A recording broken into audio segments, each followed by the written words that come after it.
Hi everyone, it's Dr. Sheftal again with Good Golfers, Bad Choices. Today we visit the 2006 U.S. Open at Winged Foot in New York, in Mamaroneck, New York. And I'm going to talk about Colin Montgomery in the first video, Colin exclusively. As we get underway here, he is 5 over par. Phil Mickelson is getting ready to go to 4 over par. He's 1 hole behind Colin. And look what happens on 17 after Colin punched out from a lie in the right rough to this point. So he's putting for a birdie.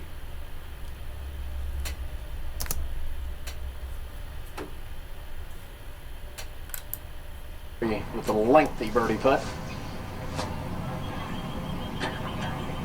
Ball moved pretty hard to the right at the end. How about this one for Colin Montgomery? Oh my goodness, what a birdie. That's the putt of the championship right there, Gary. He might be tied for the championship in just a couple of moments with Mickelson's position over at 16, Gary. I think he's thinking about crying right now. Yeah, I'm serious. He looks very emotional. Okay, there's Monty getting to 4 over, and Phil is 1 hole behind him. He's on 16, and he's going to 2-putt for a bogey. So Monty doesn't know this, of course, but Monty is going to be tied for the lead with 1 hole to play. Now, it's the second hardest hole on the course. It requires a very precise drive and a routine but solid second shot to make a par. However, the pin is in a funnel, meaning in the bottom of a little bowl, so everything dies toward it. Now, let me first say something about Monty, Colin Montgomery. I played with him one time, very nice person. He is an incredible driver of the golf ball. I mean, he hits the ball not super far by any stretch, probably about 280 back in 2006 off the tee, but he hits every drive, not every single one, but almost every one with a nice high fade of about 5 yards. He hits the ball really straight, and he's just a phenomenal driver of the ball. He plays every hole from the middle of the fairway, 280 yards off the tee. Similar to the way David Duval used to do it in his prime. Or Fred Funk, who was the best driver on the PGA Tour when he was playing, because he was so straight. And Fred was not a long hitter either. He hit the ball 275 or 280, but right down the middle with a tiny draw. All right, let's watch Monty and see if he can get this one in the fairway, because if he can, he's going to have, this is only a 450-yard hole. If he hits a 280-yard drive into the fairway, he's only going to have a 7 or 8 iron into the green. And wow, a guy at his caliber with a huge green like they have on 18, he should be able to hit the green easily. Now, one caveat to how I'm making this sound easy is that this is the number 2 handicap hole at Winged Foot. This is a very difficult hole, but I think a lot of it has to do with how difficult it is to get your tee shot in the short grass, so the second shot is easy. But let's see how Monty gets on here.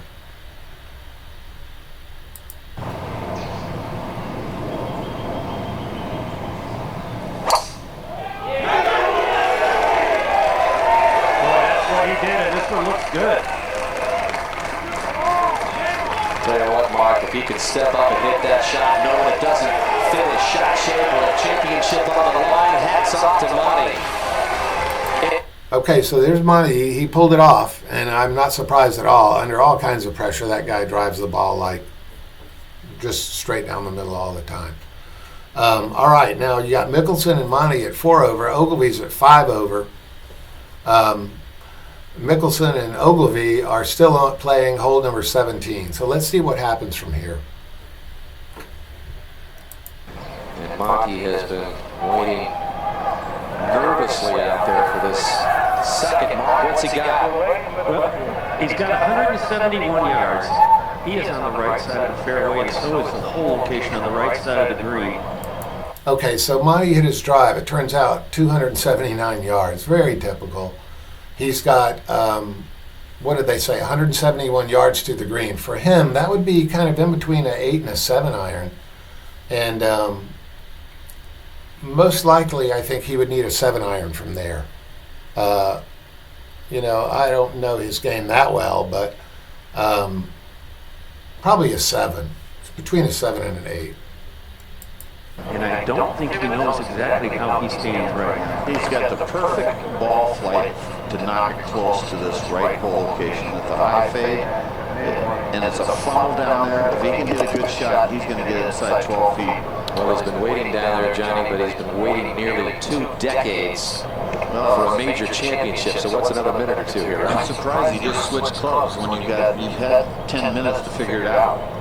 I'm surprised too, because he could have made his decision earlier, but that's okay. A lot of people's routine involves going to the bag, getting their club. So whatever club he was swinging with there before, he went over to the bag, he decided to hit a different club. I think he changed from a 7 to an 8, and you may be able to see it better than me, but it looks like this club is a little bit shorter than the one he was taking the practice swings with. Let's see how he gets on here.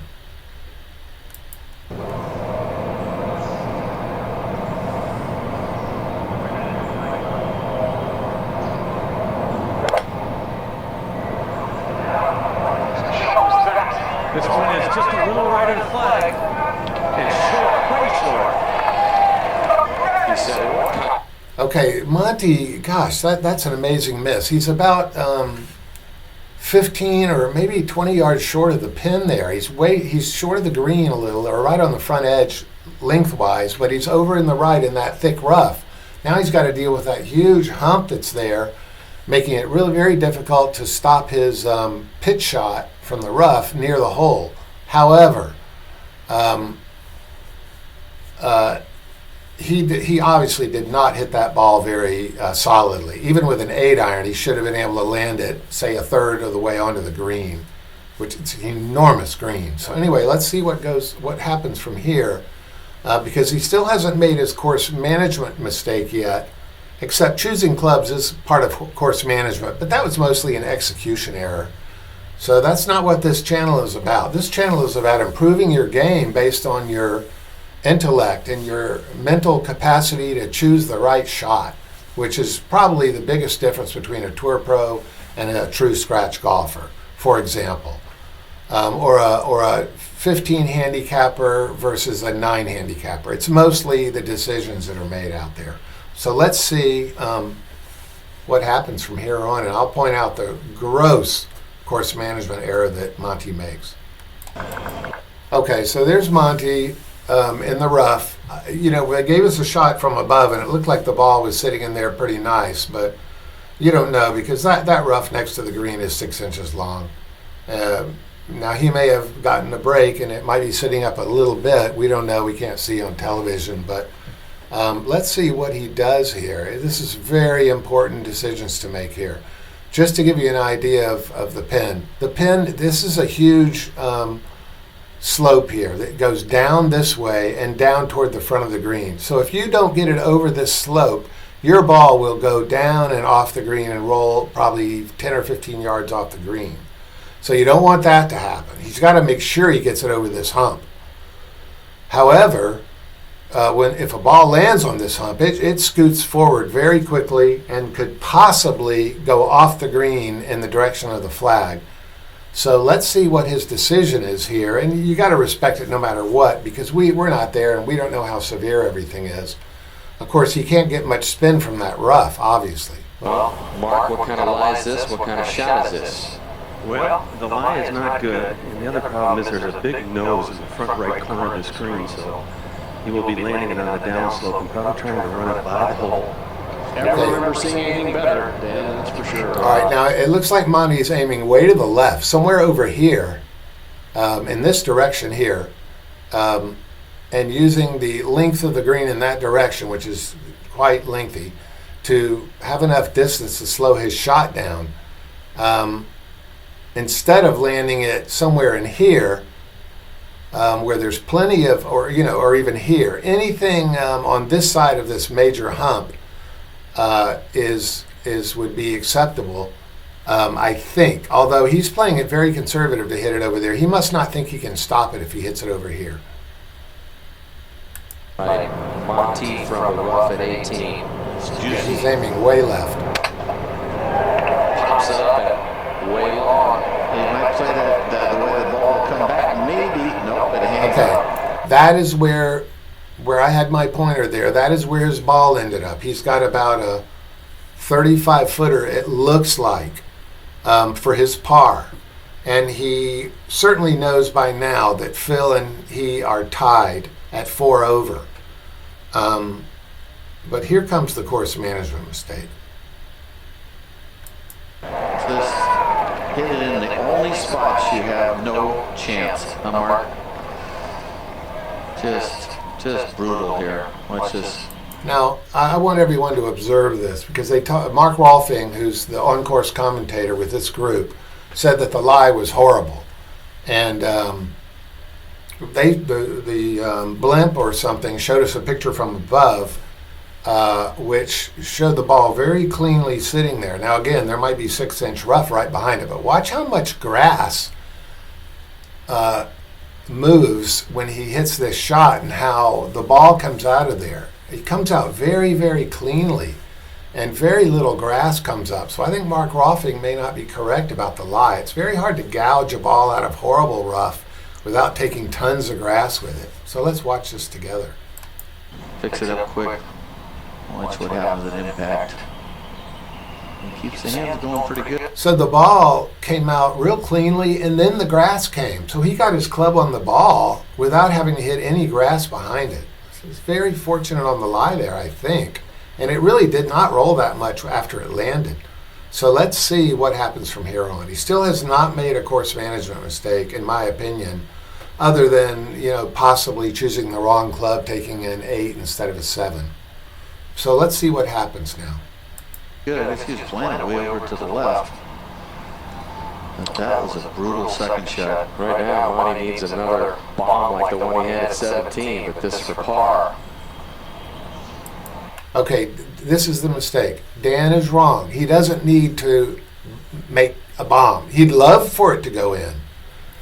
But by far the most important thing here is to make sure he two-putts this and makes only a bogey. And here's why. You see this all the time, even among the professional golfers. At this point, you have to look at what are the percentage chances of various things happening. He's got a 40-foot putt. His chances of making that, I haven't reviewed Mark Brody's book to see the exact number, but I'm sure it's about 5%, about 1 out of 20 chance. Phil is going to make it to the 18th tee at 4 over. And if Monty two-putts this, he's 5 over. If he makes this putt, he remains at 4 over. So you have to compare the odds of making this putt versus Phil messing up the hole and making a bogey. Which is more likely? Well, I can tell you overwhelmingly that it's way more likely that Phil would make a bogey on this 2-handicap hole, number 18. It's a very difficult hole. It's way more likely that he would make a bogey than it is that Monty would make this putt. I think it's 5% at the most on making the putt. And Phil's already made 5 bogeys today on easier holes. And he's having trouble driving the ball all day. Now, Monty doesn't know any of that. He should strictly go by what the odds are on making a bogey. And even if he hasn't looked at the leaderboard all day, he knows that Phil started at 2 over. And he's now 4 over. So however many birdies he's made 2 more bogeys. Okay, so Phil is making some bogeys today. And Monty should know that, and he should say, if I can just two-putt this, my best chance is for Phil to make a bogey. It's not for me to ram this putt and not, be so aggressive on this putt that I don't even two-putt this simple putt. The putt's downhill and then it flattens out at the hole. So it's the kind of putt you almost can't leave short. If you just dribble it down the hill, it'll stop on the flat part of the green, which is right by the hole. And watch what happens. Well, he needs to be just a little careful with the pace on this one too, Johnny, because if you get it racing by the hole, He needs one of those Greg Norman type of par savers here at the 72nd hole. Norman with that curling 40-footer to get to the playoff. and he hit the second shot like Norman hit the second shot here almost. Norman's was further right.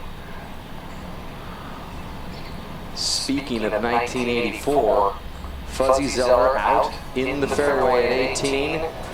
Norman went long and right with a 6-iron, hit his third to this point, just on the collar there. And the shark knocked it in to get into the playoff. He eventually lost the next day with Fuzzy Zeller, but a part of the legend and lore here at Wingfoot. There was Fuzzy waving the flag, the towel out of the fairway. Now it's funny, Fuzzy thought that putt by Norman was for a birdie, and that's why he swung the surrender flag, the white towel.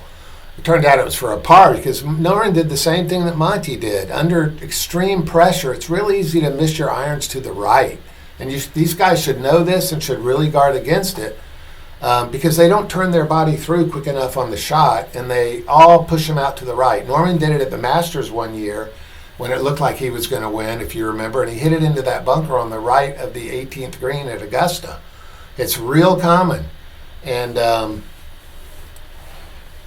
Norman did it here, but he made the putt for a 4, luckily. He was about 5 feet further away than Monty is on his putt, but watch what happens this year. But a lot of historic stuff has happened here, including 1929 when Bobby Jones made his 12-footer. Monty well outside of that here for par.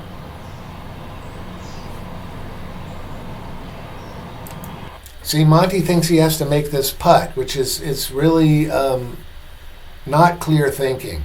I was a card counter in the casino game of blackjack I've been doing it for years, but I did it for 1 year after MIT while I was teaching physics. I would fly to Reno and Las Vegas, and I made enough money to pay for MIT and pay for medical school in 1 year. And I tell you, I played enough to see things happen at the blackjack table that are very applicable to golf. Golf is a very statistical game, and you have to play the odds all the time. And the odds that Phil would make a bogey, which would get Monty in a playoff, are much, much higher than Monty making this putt. As I've already said, I've repeated it 3 times, but it's something you need to drill into your memory bank and make sure you don't make the same mistake.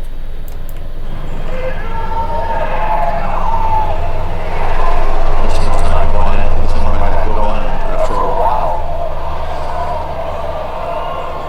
Boy, this is sad. It is just. All right, well, there you go. Monty did not play it smart there. He should have absolutely made sure that he lagged that ball close without trying to make it and hit it way past the hole.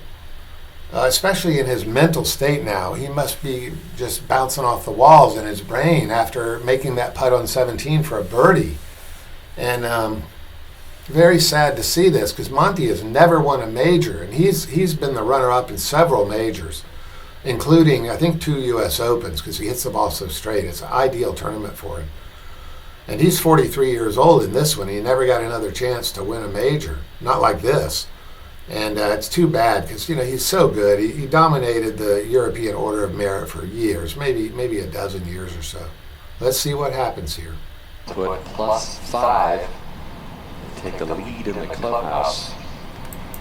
Yeah, Monty, it's got about a 10 or 11 footer here, it looks like, after that first putt. I mean, think about your own game. How often do you take a 30-foot putt and hit it 11 feet by the hole? It's just almost impossible to do that. I don't care how fast the greens are. And Monty just hit that like he was, a 15 handicapper. I mean, and a careless 15 handicapper. Even 15 handicappers don't miss the hole by 33%, from 30 feet. It's just amazing. So, as you might predict, let's see what happens here.